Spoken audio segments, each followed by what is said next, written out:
ನಿರಂತರ ಸುದ್ದಿಗಳಿಗೆ ಸಬ್ಸ್ಕ್ರೈಬ್ ಮಾಡಿ ನಮ್ಮ ಚಾನೆಲ್. ಈ ಬೆಲ್ ಐಕಾನ್ ನ ಪ್ರೆಸ್ ಮಾಡಿ ತಾಜಾ ಸುದ್ದಿಗಳನ್ನ ಪಡೀರಿ.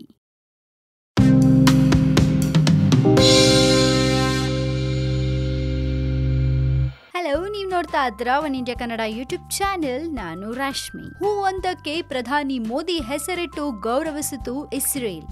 ಇಸ್ರೇಲ್ ನಲ್ಲಿ ಮಂಗಳವಾರ ಪ್ರಧಾನಿ ನರೇಂದ್ರ ಮೋದಿ ಅವರಿಗೆ ಅದ್ದೂರಿ ಸ್ವಾಗತ ಸಿಕ್ಕಿದೆ. ಮೊದಲಿಗೆ ಮೋದಿ ಅಲ್ಲಿನ ಡಾಂಜಿಗೇರ್ ಹೂವಿನ ತೋಟಕ್ಕೆ ಭೇಟಿ ನೀಡಿದ್ದಾರೆ. ಇದು ಇಸ್ರೇಲ್ ನಲ್ಲೇ ಮುಂಚೂಣಿಯಲ್ಲಿರುವ ಹೂವು ಬೆಳೆಯುವ ಕಂಪನಿಗಳಲ್ಲಿ ಒಂದು. ಇದೇ ಸಂದರ್ಭದಲ್ಲಿ ಕ್ರಿಸಂಥೆಮಮ್ ಹೂವಿಗೆ ಭಾರತದ ಪ್ರಧಾನಿ ಹೆಸರಿಟ್ಟು ಗೌರವಿಸಲಾಯಿತು. ಇನ್ಮುಂದೆ ಆ ಹೂವಿನ ಹೆಸರು ಮೋದಿ. ಈ ಸಂದರ್ಭದಲ್ಲಿ ಅಲ್ಲಿನ ಪ್ರಧಾನಿ ಬೆಂಜಮಿನ್ ನೆತನ್ಯಾಹು ಮತ್ತು ಕೃಷಿ ಸಚಿವ ಯೂರಿ ಏರಿಯಲ್ ಕೂಡ ಪ್ರಧಾನಿ ಮೋದಿಗೆ ಜೊತೆಯಾದ್ರು. ಈ ತೋಟವು ಕೇಂದ್ರ ಇಸ್ರೇಲಿನ ಜೆರುಸಲೆಂನಿಂದ 56 ಕಿಲೋಮೀಟರ್ ದೂರದ ಮೊಹ್ಸಾವ್ ಮೊಶ್ಮಾರ್ ಹಸಿವದಲ್ಲಿದೆ. ಇನ್ನು ಹೂವಿನ ತೋಟಕ್ಕೆ ಮೋದಿ ಅವರು ಭೇಟಿ ನೀಡಿದ ಅವಧಿಯಲ್ಲಿ ಇಸ್ರೇಲಿ ಸರ್ಕಾರವು ಕೃಷಿಯ ಅತ್ಯಾಧುನಿಕ ತಂತ್ರಜ್ಞಾನವನ್ನು ಪ್ರದರ್ಶಿಸಲಾಯಿತು. ಸಣ್ಣ ಮಟ್ಟದ ವ್ಯವಹಾರವಾಗಿ ಆರಂಭವಾದ ಈ ಹೂವು ಬೆಳೆಯುವ ಕಂಪನಿಯಲ್ಲಿ ಇಂದು 200 ಮಂದಿ ಉದ್ಯೋಗಿಗಳಿದ್ದಾರೆ. ಇಸ್ರೇಲ್ ಹಾಗೂ ಭಾರತದ ಕೃಷಿ ತಂತ್ರಜ್ಞಾನ ಸಹಕಾರ ಕೂಡ ಈ ಭೇಟಿಯ ಉದ್ದೇಶಗಳಲ್ಲಿ ಒಂದು.